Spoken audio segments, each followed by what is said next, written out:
I mean, this looked really cool from Luis Diaz. Did it achieve anything? No. But did it look really cool and make for a nice photo? Yes. In the end, job done for Liverpool at Anfield. 2-1 win over Lille means we're now 7 wins from 7 in the Champions League group phase format, and it means we are guaranteed a place in the top 2 of the Champions League group phases, which is brilliant for the seeding. Obviously, on paper, we don't know who will finish where yet on the final day, and it could still be a difficult draw, but ultimately all we could do from the start of this group phase was try and get one of those top 2 spots. That is now secure. And unfortunately, Barca did claw a win in a crazy game against Benfica. They ran out of 5-4 winners. But that means we will now need to get at least a point at PSV next week to guarantee top spot as well, which would be nice.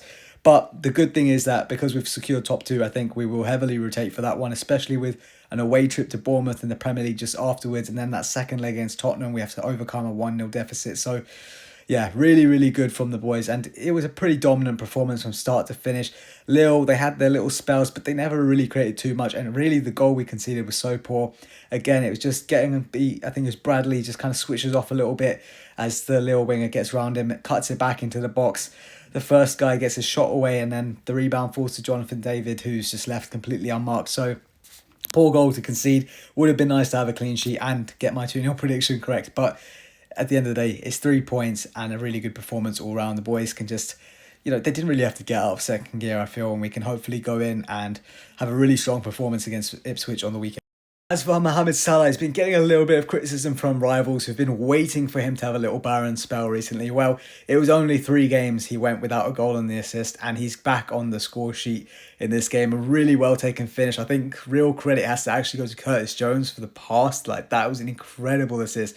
Brilliant ball to set Salah away, and then a nice little dink to finish over the keeper. Really well executed from him, and yeah, good for his confidence, I guess, to get back on. I doubt his confidence really dropped off that much. He was still performing all right, but yeah, just not getting those goal contributions that he was just racking up so freely over December. But good to see him back on again, and it makes it 50 goals for him for Liverpool in Europe now. Incredible as he continues extending his record for us and starts chasing down some more of the top European players.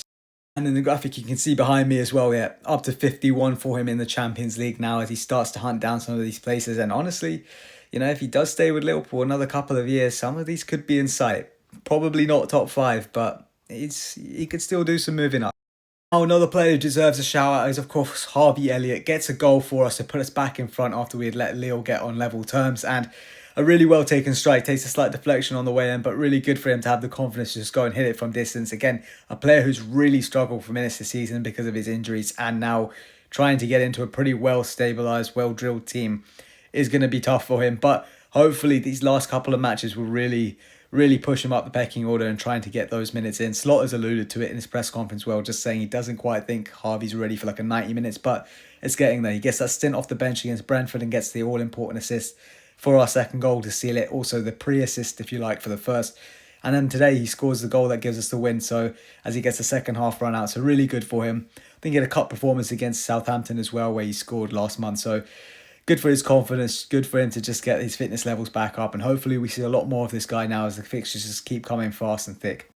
And then finally, a really fun stat for us is that although we didn't manage to keep that clean sheet, we did go 36 minutes tonight, minimum that we needed to break a record. We have now set a new European club record for not conceding in the Champions League, taking it up to 599 minutes. That's how long it took between Pulisic's 3rd minute opener against us on match day 1 all the way now till match day 7 to concede a goal. Really strong performances from us in Europe and in England, of course. So hopefully, again, more of that stability coming back to the defence that was knocked by some injuries over the last month, and hopefully keep those goals down, get a few more clean sheets in there.